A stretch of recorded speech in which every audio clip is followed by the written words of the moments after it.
even when there have been places lined up to take these animals in and provide them with peace for the rest of their days. It feels dishonest at best that you've been waiting on a report about what to do while the animals suffer every moment of every day. I believe you already know what you should do. That seems clear by your agreement to release 3 of the critical care animals to one of the sanctuaries ready to provide these animals with homes already, which, despite my words here today, I am grateful for on behalf of those 3 animals. Thank you. What is this, though, if not an admission that this so-called haven is not equipped to provide adequate care to these animals? The 2 pigs and the ram have experienced apparent improvements in their health and moods. There are many more still at the park who still need the same help. You do not need a consultant to verify what we already know. What we know is that this place is in a flood zone. These animals' needs are being neglected. Their enclosures lack adequate enrichment for the residents, several of whom are displaying zoonosis symptoms and other health problems. They are without adequate shelter and apparently without adequate access to water that is not frozen solid in cold weather. Without adequate health care, and all of this in a place where there are animals who have lived there that have died in the past. They died in floods under circumstances that are avoidable in the sanctuaries that want to take them in. We don't even know the extent of this problem due to apparently lost records. The responses from Mr. Lear in previous meetings about why raccoons and foxes are pacing back and forth, displaying repetitive behavior, were not actual, substantive answers to the questions posed at all. He alluded to the animal's origin and avoided a direct response. The honest answer to the questions about those animals' condition is that they lack any true consideration for their mental and social needs. I find it hard to believe that this answer is not as apparent to you all as it is to me. That it is not just the animal's origin and how they came to be at the haven that is responsible for these behaviors, but is the complete lack of regard for their welfare that is resulting in these repetitive coping behaviors we see them display. A desperate attempt from them to disengage from the reality of their situation. I do not want to believe that you are all just indifferent to these animals' suffering. I want to believe that you do care. Unfortunately, no amount of words claiming that you do can speak louder than your inaction when it comes to helping these animals, especially after you agreed to do so previously and then gone back on your word. I have no other reasonable explanation at hand for why these animals have not been placed in better care, but that you are at best indifferent to their suffering despite your ability to alleviate it. When I say that you can alleviate their suffering, I mean relocating them to sanctuaries I mentioned. Even significant improvements to Johnson Park Animal Haven would not change the fact that it's in a flood zone with no appropriate contingencies in place to help these animals in the event of another flood. It is not necessary for you to wait on this report, and who knows if the report will be worth anything at all, given that, according to vet records given to the sanctuary where the ram and pigs were released, you've had a vet, Dr. Link, working on some of these animals while they were under the care of the haven. The same Dr. Link that has been convicted by the FBI for doping horses in the past. It does not, for me, inspire confidence in your process knowing this. So why should the public have any confidence in a report that does anything other than confirm that this is not a good situation for these animals to be in, given the history of Johnson Park Animal Haven? And even forgetting all of the other obvious problems, why is it acceptable to you for all these animals to be residing in a flood zone when some of them there have died in floods previously? Do any of you have an answer to Time's any up. questions? Thank you.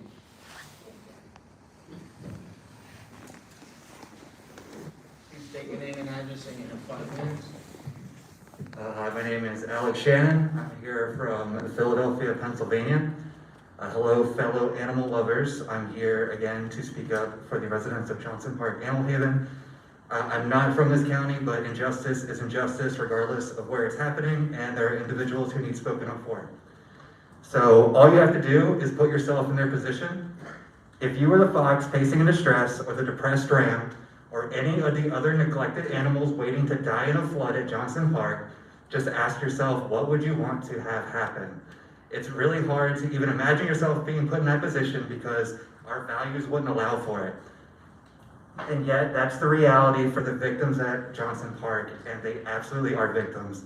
At this point, I don't know what other word describes them better. They're sick, they're mentally unwell, they're in pain, they're in danger, and they're being ignored. They've been essentially, and in some cases, literally sentenced to death by their caretakers. They've been promised liberation, and they've had it denied to supposed to protect them, and who claim to have their best interests in mind, and for what reason? We really have no idea, and we've heard some theories, and none of them sound too favorable to you. I don't know what you're getting out of this, but every day that passes without explanation lends more credence to the notion that what's going on here is just evil. It's greed, it's speciesism, it's injustice. Just because someone looks different and thinks different doesn't mean you can treat them however it best serves you. Something we all learn as children, so what is going on here? Overfeeding someone to the point of blindness is abuse. Neglecting someone you're supposed to protect and allowing them to disappear in a flood is abuse. Holding someone in captivity for your entertainment and denying them their basic necessities is abuse. These animals are living, thinking, feeling beings. They are not objects, they are not property, they are not its. They are abuse victims, and they are victims of injustice. They deserve to be liberated from Johnson Park. You can see the change in animals who were liberated from Johnson Park, who are now living in a place of actual safe haven. You know these beings are emotionally complex and capable of so much more than dying scared and cold to an illness, injury, or in a flood. But that's something you have to deny to get what you want, I guess. You apparently would rather let them die than inconvenience yourself. I know you're intelligent. I know you understand every word, every argument, every plea that has been presented to you. You've had the opportunity and plan in place to do the right thing, and you still have it, but you're just choosing to do the wrong thing. To me, it seems like you just don't care, but a lot of people do. These people here care, I care, and we'll be back again until justice is brought to these victims, because that is what I would want if I were in their position. I would be hoping and praying every day that there was someone out there trying to get me out. That is what you would want. You cannot call yourself an animal lover while you participate in their abuse. That's just hypocrisy. Thank you. Anyone else in the public?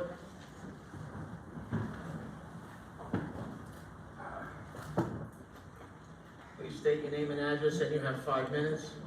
Nicholashuss, Somerset, New Jersey. All right, here we go. Ready? A group of pro-zooers spoke last year at the Commissioners meeting on 10/21. The head organizer, Ufat, made some uneducated and misinformed claims regarding something she knows nothing about. She proceeds to tell Commissioner Rios that he doesn't care about the safety of the animals because moving them from Johnson Park will cause them much anxiety and stress. Now let's think about this for a minute.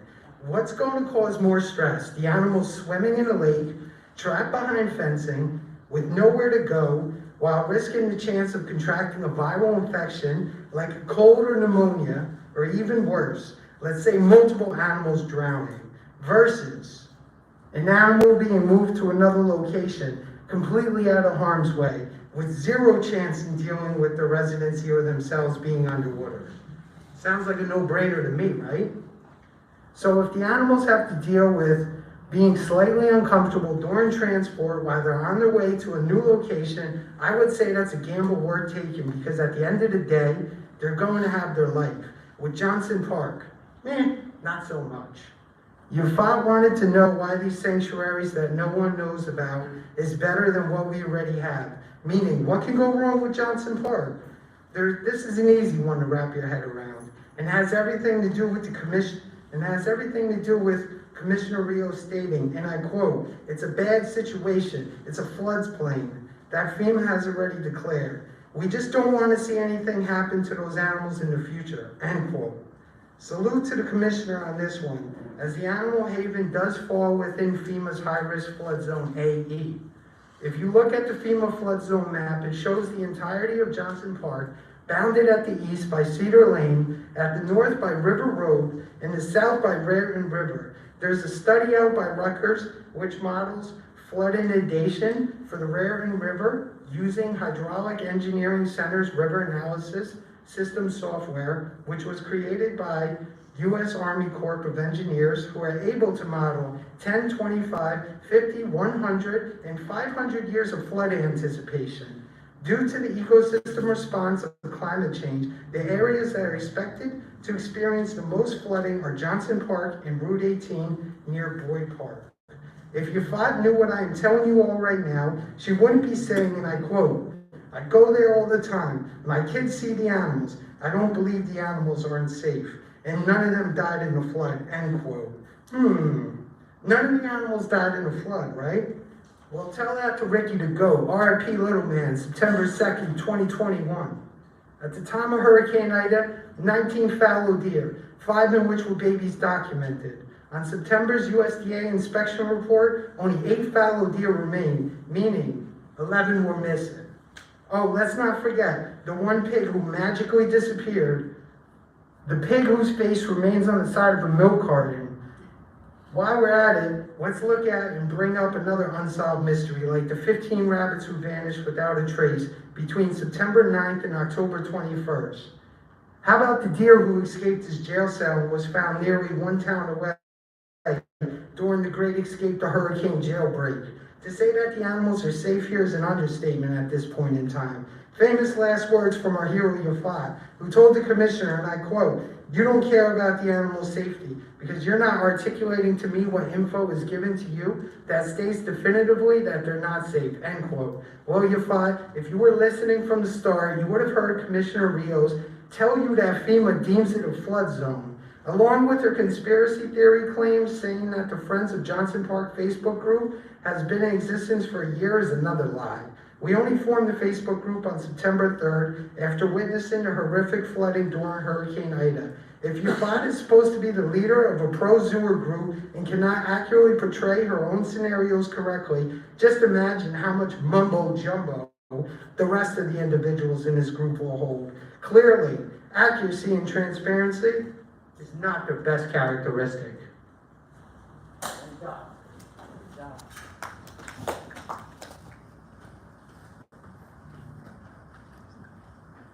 Please state your name and address, and you have 5 minutes. My name is Eric Newton. I'm a proud Middlesex County Highland Park resident for 16 years now. How's that happen? I raised my kids in town. They are both very big animal lovers. We went to the zoo all the time. There are things even beyond the animals in the zoo you can enjoy, such as scarab beetles, turtles. It's an amazing place to bring kids who are interested in animals. Until they're old enough to ask the question, why are all the animals so sad? Look, I said last week, my take on the situation is that you guys are just staying the course until you get whatever the engineers and the zoo advisors offer. You're listening to us respectfully, and I respectfully thank you for that. But you've already made your mind up twice. You're not going to make your mind up a third time until you get this information. That's a bitter pill for those of us who look at the animals who have left. I said thank you last week, and I still mean it. The animals who left are doing great. The pig that was so fat you couldn't see can now see. The ram looks like there's really cute videos of him just chewing on hay. It's lovely. I'm so happy. I don't know why I care so much about this, except for the fact that it seems like a total, clear, easy thing to do. It's a flood zone. You know this. You know the Raritan River is only getting higher. You know the writing on the wall. You guys are not science deniers. You know what's coming. The amount of money that's going to be that they're going to suggest you spend to make the zoo and that area safe is going to be a lot of tax dollar money. It's going to be a lot of money. And looking at the budget, listening to the budget, imagine what the Parks Department could do with that money, making something that is out of the gate flood safe. Whether it's making the climbing structures more sturdy to handle, whether it's a new space, new field maintenance. That money could go to some really good things instead of hearing from an engineering firm and a zoo advisory firm that frankly, the engineering firm is going to give you solutions that give them business. The zoo advisors are going to advise you on a zoo, not on not having a zoo, not on other priorities. So other people have been up saying, if you really cared for the animals, you would act. I don't doubt you care for the animals. I don't doubt Rick cares for the animals. I don't doubt anyone here doesn't care for the animals. There's different priorities going on. You have to cross your T's and dot your I's if you're making a decision like this, because it's been around for a long time. I get that. But I hope during this process, when you're hearing, when money is being asked to raise the land or build new structures for these animals, I hope you consider maybe, since you've seen the sanctuaries that are lined up, you've seen what they can do, maybe this one zoo out of 3 shouldn't be there. Maybe that money could go to better things for the county, for the people who live in that area, like me and my kids. I would love, especially since Donaldson Park is all messed up from the flood and still has no areas to climb. Maybe if Johnson Park became a family-friendlier area, make the barbecue pits nicer. There's loads of things other than these animals. The time has passed for a chain-link fence zoo with your names on it. With all of your names on that zoo. All the outcomes. I know there's jobs involved, but jobs can be moved. These animals can be moved. You can do a good thing. I know you're not going to do it today. You're not going to stand up and say, it's closing. We agree with you. I know that's not coming today. We will be back here for every meeting until that day comes. We are annoying. I'm sure you would like us to stop being so annoying. If only that was enough. But please consider not just the cost of the animals, not just all of that, but what you're using my tax dollars for.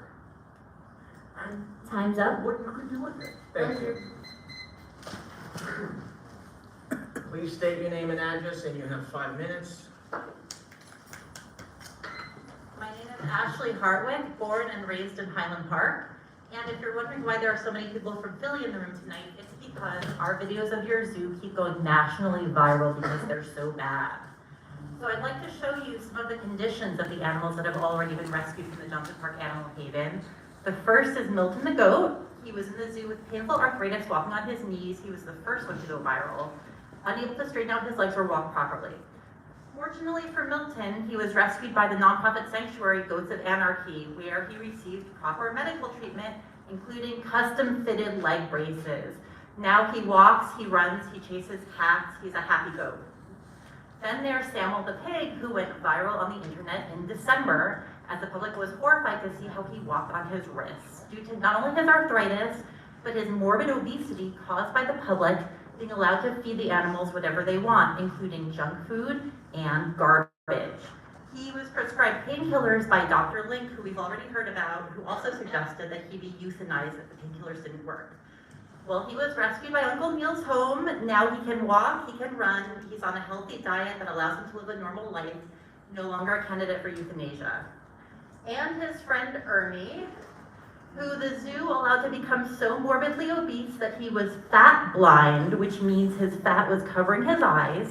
He was stepping on his belly, walking on the ground. Now he was rescued by Uncle Neil's home, and he has lost so much weight already that he no longer steps on his belly and he can open his eyes now. Good for him.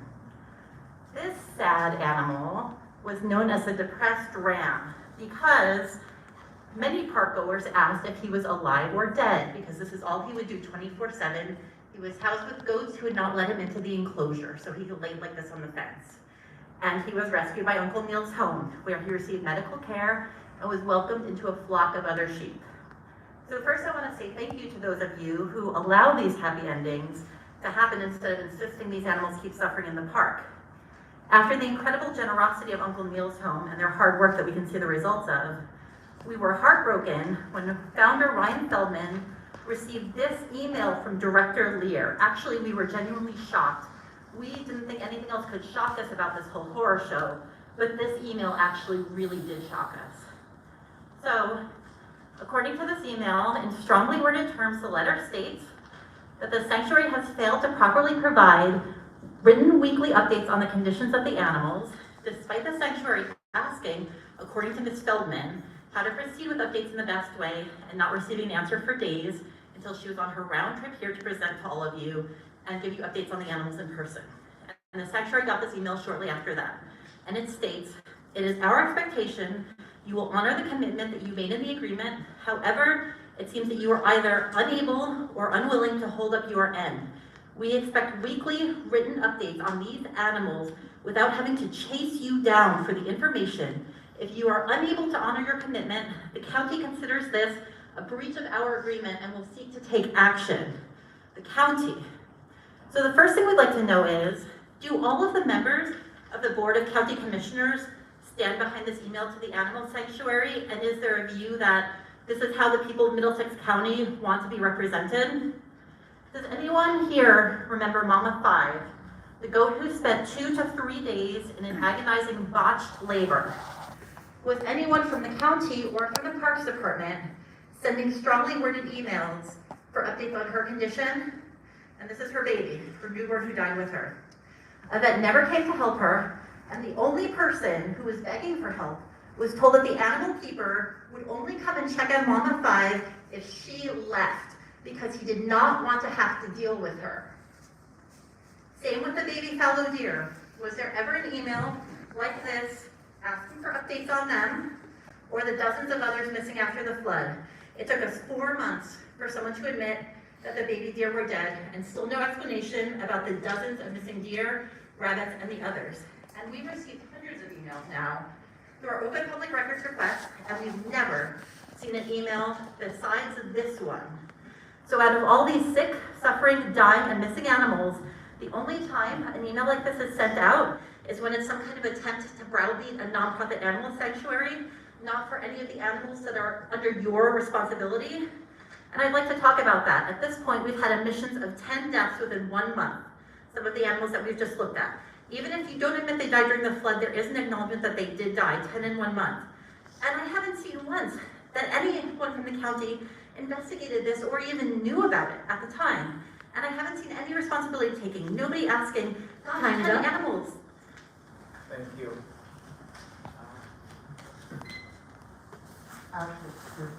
Please state your name and address, and you have 5 minutes.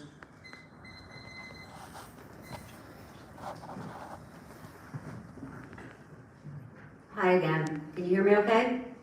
Great. My name is Janet Ratliff. I reside in Somerset, New Jersey, born and raised in Piscataway. My in-laws still live there, and my dad lives there, directly across the street from the park.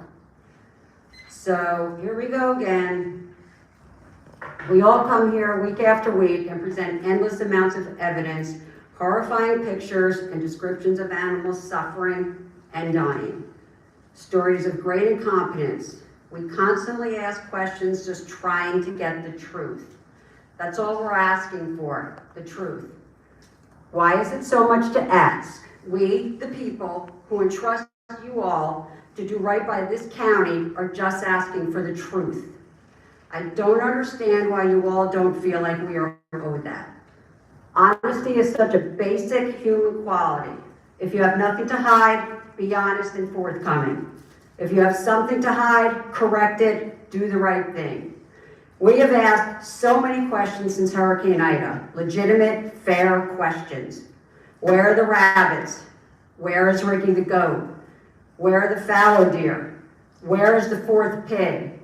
Why don't these animals have proper safe enclosures, protection from the elements, proper diets, proper exercise, stimulation, companionship, proper medical care, non-frozen water, leak-free roofs? Why are animals dying with staff members right there, denying them any medical care? Why can't we get a meeting with Rick? Last meeting, we showed you all a heart-wrenching video of the day-to-day conditions and suffering of animals at Johnson's Park. Do you really need zoo experts to tell you these are problems? These are simple questions, but week after week, we get the same robotic answer. We will take your comments into consideration. Consideration for what? You don't even acknowledge that we're asking questions. You refer to them as comments. We get that you are probably not animal lovers, and we're not asking you to be. We're just asking you to be against animal cruelty and suffering. Animals that you have the ability to make a change for. In the fall, you decide you're going to bring on some zoo experts to evaluate Johnson's Park, and it will take place by March 2022. So another harsh, miserable winter these animals have to endure. It's one thing to turn a blind eye, but with all the evidence and knowledge we have presented you, how are you still okay with this? Just because they are not domesticated animals like our dogs and cats, they are still living beings. They still feel pain and sadness. And what makes it worse is they have better options. We've done most of the work for you. So why? Why is this the route you are choosing after you already publicly acknowledged closing the zoo is the right thing to do? Who is benefiting from these animals suffering? What is the payoff, and to who? Why can't Rick give me a truthful answer as to what happened to all of the rabbits? He told me during a September phone meeting he would get me that answer. I and others here have asked many times since then, and we still don't have an answer. How many times have we asked, what happened to the fallow deer? Your silence speaks volumes and basically answers the questions for us, but you just can't bring yourself to speak the truth. Why? So again, I ask, what happened to the rabbits? What happened to Ricky, the beloved goat? What happened to the 5 baby fallow deer that did not die from EHD? What happened to the 4th pig? And also, can you please give us an update on the pregnant goats? Can I get some answers? Basic, easy questions that we've been asking for over 6 months. I know the comments, but what about our questions? We're asking questions, legitimate, fair questions. When Charlie asks questions, you answer. Danielle asks questions, you answer. We're asking questions. 5 baby deer. Their bodies have to be somewhere. Can somebody tell us where their bodies wound up? Can we get any answers? You're elected officials representing us. We have over 10,000 people, signatures of people that care. We care. That's why we're here every other week, every meeting. It's not too much to ask. Why can't we get answers? Thank you for your comments. Can you answer I us? will make a statement later, okay? Thank you. Anyone else in the public?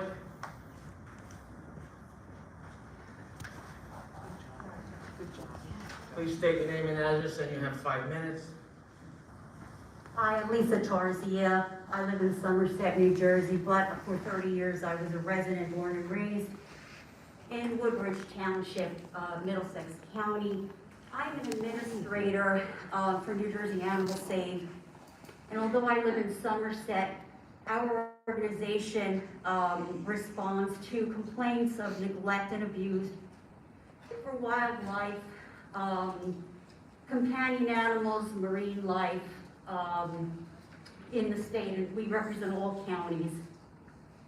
After Hurricane Ida, we received a lot of outreach from members of the residents of Middlesex County and people familiar with the zoo. That's why I am here today, still representing these animals and our concerns, and then the people and our members, nearly 2,000 members and volunteers who dedicate their lives helping animals. Part of that is looking into facilities and shelters. We do background checks. We check on animals there as well. I'm familiar with Johnson Park because I visited there as a child, a teenager, and brought my kids there. Saturday I was there on February 12th, right before the Super Bowl. There are signs in the park a couple signs, not to feed the animals. I took these pictures Saturday, not to feed the animals. 90% of the visitors that I witnessed within a 45-minute period were feeding the animals garbage. This man with his children, I blacked out his face out of respect, had a huge bag of junk food, and they were feeding the animals as they made their way through the zoo. Here's a picture of a box that he threw in the garbage. This had been full, and they fed all this. It's sugary. It's junk food, and he had much more in his bag. This was just one box. Here's another picture of a woman who was feeding. She did have junk food. Here I was glad at least she had some lettuce, but she had a huge bag of garbage. During that time period, I didn't see any staff members on the premises, so even though those signs are up, there's no staff to look after these animals while the public is approaching them. And this happens to be one of the only facilities that I know of, out of all the sanctuaries and shelters that we check on and we know about, that doesn't have a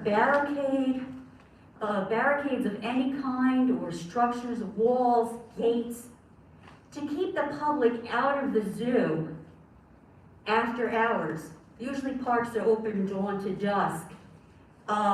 There's no staff to keep that were on hand. So anyone can approach these animals, and anyone with bad intentions can hurt them. It's right, one side is right off the road, a few feet beyond the sidewalk. There's no way to protect these animals after hours. The public has 24/7 access to these animals. Usually there are barricades, animals are protected after hours. There's no protection for them. And there's no staff member. I don't know of any other sanctuary or zoo in the state where the animals, there's not a staff member present to at least supervise guests on the premises to protect the welfare of the animals. Not only that, to protect the welfare of the public and children visiting. People are constantly coaxing these animals to the fence with junk food to get their attention, and the animals are so habituated to that process that they approach the fence looking for junk food when a visitor comes nearby. That's how often they're fed garbage. Time's up. Thank you. Anyone else in the public? Is there a motion to close? No. Philip, step up. Please state your name and address, and you have 5 minutes. Hi, my name is Susan Carney. I am from Ocean County. Good evening, everybody. How are you doing tonight? Imagine if you came, I'm a nurse, by the way, 24 years I stopped counting. Actually, I could be getting overtime tonight, but I'm here. I'd rather be here. Imagine if you came into my hospital, this is hypothetical, with your mother, your father, your children, your grandchildren. God forbid something happened to them. You needed answers. We need answers now. And I said to you, I will take all your comments into consideration. Imagine the frustration that you all have by me telling you that. Imagine, I will take it into consideration. Anyway, good evening. I'm an administrator and founder of New Jersey Animal Save. Our organization and members have been guardians of companion animals, livestock, marine life, and wildlife for nearly 10 years. Our members and volunteers work diligently advocating for the welfare of all animals in need of help or protection. We work in conjunction with many New Jersey animal welfare organizations, often forming coalition in order to help animals in need. NJASM has joined the current coalition of concerned residents, animal advocates, and voters who share the common goal of relocating the animals in Johnson Park Zoo to the many reputable sanctuaries who have volunteered to accept them and to close the zoo permanently. The animals have not received adequate care, medical attention, or shelter. The zoo is in a FEMA designated flood zone. The zoo has frequently flooded and animals drowned due to the lack of evacuation protocols for predicted major storms. Despite previous drownings, Middlesex County officials still neglected to create evacuation protocols, resulting in the many deaths of animals during Hurricane Ida in 2021. Residents and animal welfare advocates received lies about the welfare of the animals during the flood caused by Hurricane Ida. Those entrusted with the care of these animals have proven to be untrustworthy. This FEMA designated flood zone will continue to experience devastating floods, resulting in the unnecessary deaths of more animals. The creation of proper shelters on the premises will be costly to taxpayers. It would be more practical to relocate the animals to sanctuaries who will love and care for them and close this poorly maintained zoo located in a flood zone. These animals deserve to live their best lives in a truly safe haven, and residents and their children should not continue to be traumatized by seeing animals suffering in the cold, heat waves and floods. Thank you.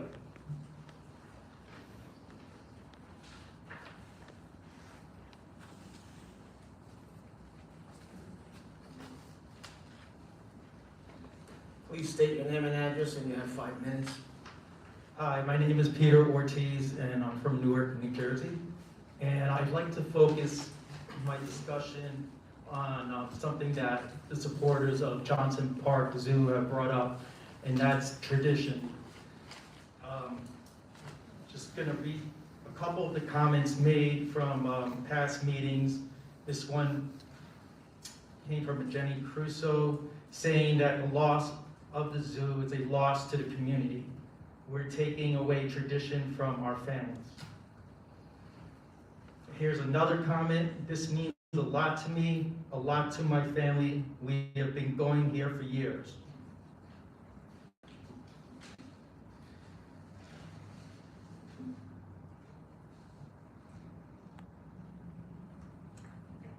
Just because it's tradition doesn't make it right. When we know better, we should do better. And we don't have to go back too far to find that this is true, because it's happened right here in New Jersey. In 2018, New Jersey became the first state in the country to ban circuses, carnivals, fairs from featuring elephants, tigers, and other exotic animals. Governor Phil Murphy signed a bill authorizing the statewide ban. The ban is named Nosey's Law, after 36-year-old elephant in a traveling circus that animal rights groups say was abused by its owner and is now living in an animal refuge. The bill bars the use of elephants and other wild or exotic animals in traveling animal acts, including carnivals, circuses, parades, petting zoos, and similar events. This is a quote from the governor, quote, "I am proud to sign Nosey's Law and ensure that New Jersey will not allow wild and exotic animals to be exploited and cruelly treated within our state. These animals belong in their natural habitats or in their wildlife sanctuaries, not in performances where their safety and the safety of others is at risk." That's from Governor Murphy.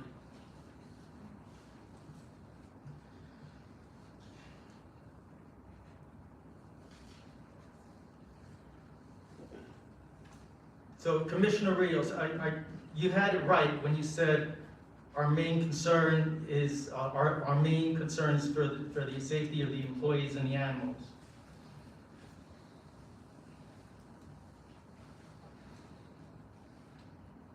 You also had it right when you said that Johnson Park is a FEMA floodplain zone.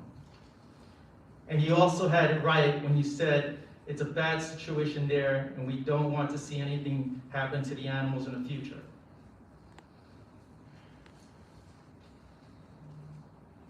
New Jersey made history by passing Nosey's Law. Lawmakers had the courage to do the right thing on behalf of our fellow beings. Now is the time for you to do the right thing.